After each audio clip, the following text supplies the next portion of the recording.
2023년 8월 3일 오후 5시 55분경 발생한 서현역 칼부림 사건 정리해보겠다. 위 영상은 사건 날부터 23년 8월 25일까지 정리한 내용입니다. 참고 부탁드립니다.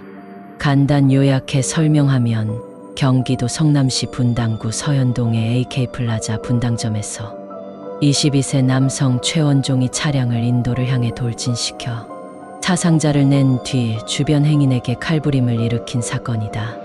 이제 어떻게 사건이 이뤄졌으며 어떻게 사건 처리가 되어가는지 설명하겠다. 2023년 8월 3일 오후 5시 55분경 서현역 AK플라자 2층 출입구 앞 도로에서 아이보리색 모닝이 인도를 향해 돌진하여 부상자가 발생했다. 차량이 연석을 들이받아 앞바퀴 휠이 빠지고 타이어가 터져 운행이 불가능해지자 범인은 도보로 지상과 맞닿은 백화점 2층 내부로 들어갔다. 이후 준비한 칼로 행인 2명을 마구잡이로 습격하여 상해를 입힌 뒤 에스컬레이터를 통해 1층으로 내려가 또다시 행인 7명에게 상해를 입히는 칼부림 사건이 발생했다.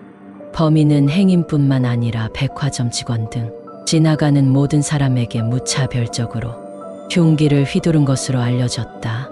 범행에 사용된 흉기는 2점이며 한 점은 백화점 내에서 보안 직원에게 휘두르다 떨어뜨렸다고 하고 나머지 한 점은 경찰에 의해 검거되기 직전 주변 화분에 버린 것이 목격자의 제보로 경찰에게 발견되었다. 오후 6시 5분경 경찰이 피해자를 긴급 체포했다. 목격자 2명이 서현지구대에 직접 찾아가 신고했고 근무 중이던 모 경장이 뛰쳐나가 인근 사거리에 멈춰 서성이던 범인을 체포했다. 체포된 피해자는 22세 남성으로 키 175에서 180cm 정도의 건장한 체격을 가진 것으로 밝혀졌다. 경찰은 차량으로 돌진한 사람과 칼부림을 한 사람을 동일범으로 파악했다. 이후 경찰의 증언으로 부상자 중 일부는 의식불명 상태인 것으로 전해졌다. 경찰은 칼부림 사건 직후 서현역에 대한 통제에 들어갔다.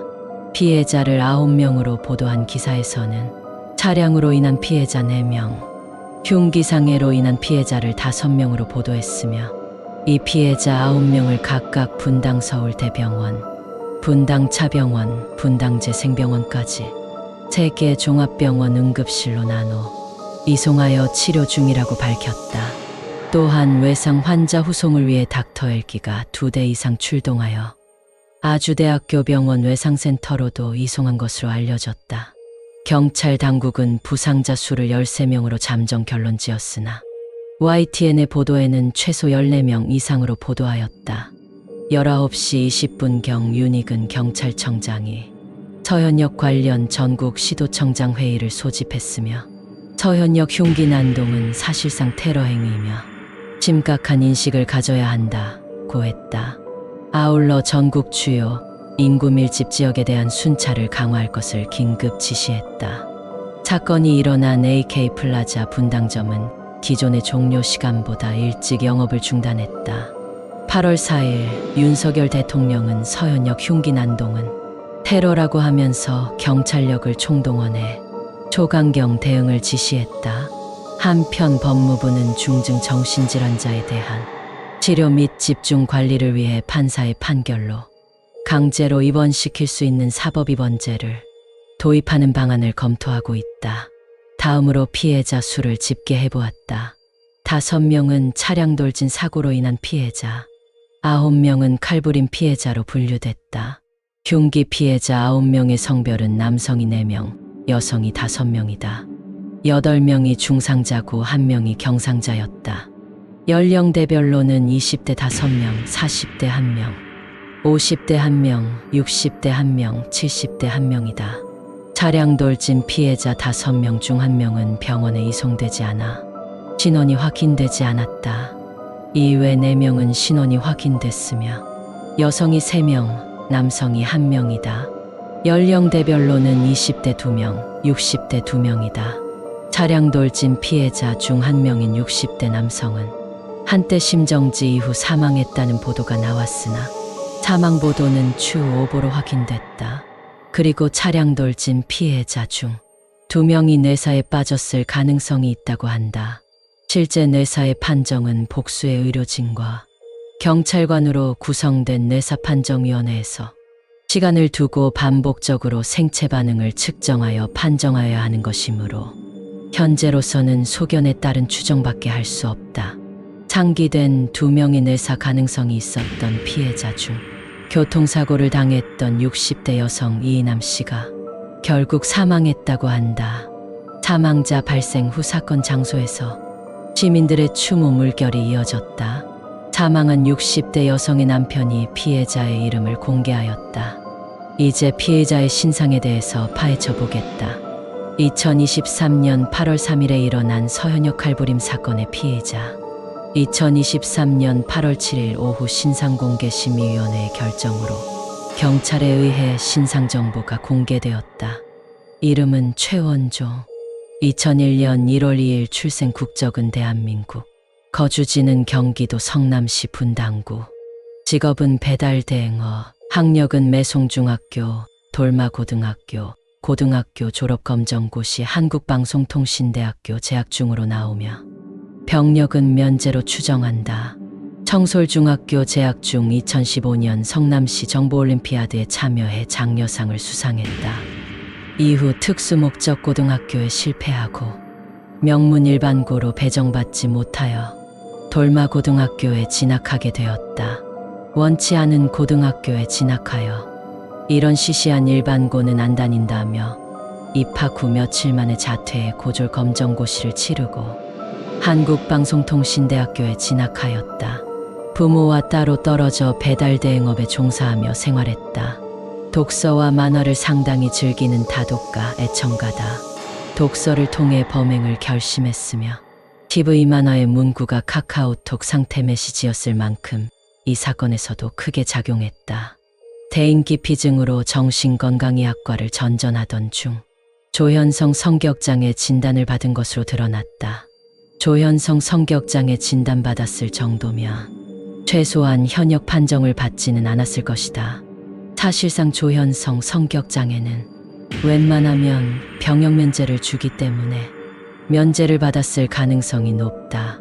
그리고 온라인 커뮤니티 DC인사이드 활동도 다수 확인되었는데 최원종은 DC인사이드에서 SKNT 설계자, 인공무연이라는 고정닉으로 활동하며 배달업이나 프로그래밍에 관한 글을 쓰거나 각종 일배 용어와 고인 모독으로 점철된 글을 올렸고 30cm 회칼을 들고 다닌다며 회칼 인증글들을 올렸다. 사건 하루 전에는 흉기 난동을 암시하는 글들을 작성했다. 더불어 고인 비하 목적으로 노무현 전 대통령의 사진과 도조 히데키와 같은 전쟁 범죄자를 옹호하고 합리화하며 조센징이라는 단어를 남발하고 우길기를 적극적으로 사용하는 등 전형적인 일봉의 행적을 보였고 물리적으로 누가 자신을 침범한다고 하는 등 피해망상에도 시달렸던 것으로 추정된다.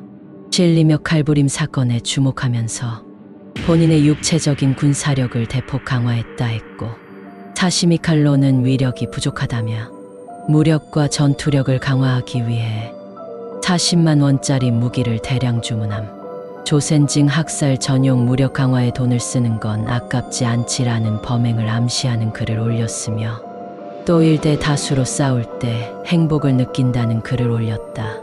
7월 25일 최원종의 글들을 참고해 푸겔 유저들이 사람 죽이는 것을 당연하게 여긴다며 국무총리실에 신고했으나 사실상 묵인되었던 것이 밝혀졌다. 2023년 7월 26일 경찰청이 해당 민원을 관할청인 경기 남부경찰청으로 이관하였고 최종적으로는 안양동안경찰서로 넘어갔다. 일주일 후인 2023년 8월 3일 오후 1시 11분쯤 신고자에게 민원 내용은 범죄와 연관된 부분이 없기 때문에 만약 연관된 게 있으면 구체적인 근거 자료로 설명하거나 직접 방문해달라고 형식적인 서면 답변을 보냈는데 이것은 최원종이 서현역에서 범행을 저지르기 5시간 전이었다. 결국 적합한 조치가 취해졌더라며 사건 발생을 막을 수도 있었던 셈. 사건 발생 후 안양동안경찰서 관계자는 이에 대해 민원 신고 글 제목과 달리 내용은 프로그래밍 게시판. 취지와 다른 개인적인 글이 많이 올라온 것으로 판단됐다며 살인 암시 글인지 파악하기가 어려워서면 답변으로 처리한 것이라고 해명했다. 이어 우리도 SKNT 설계자가 최원종 아이디라는 걸 이제야 알게 됐다며 사건 이후에는 유사 게시글이 올라오면 즉시 조치하고 보고하고 있다고 말했다. 일단 여기까지 글을 마무리하겠다. 채널 주인은 절대라는 건 없지만 우리나라는 밤늦게 돌아다녀도 여타 외국에 비해 대체로 안전하다는 그런 국뽕이 있었다. 하지만 이제는 아닌 것 같다. 이건 진짜 개죽음 아니던가.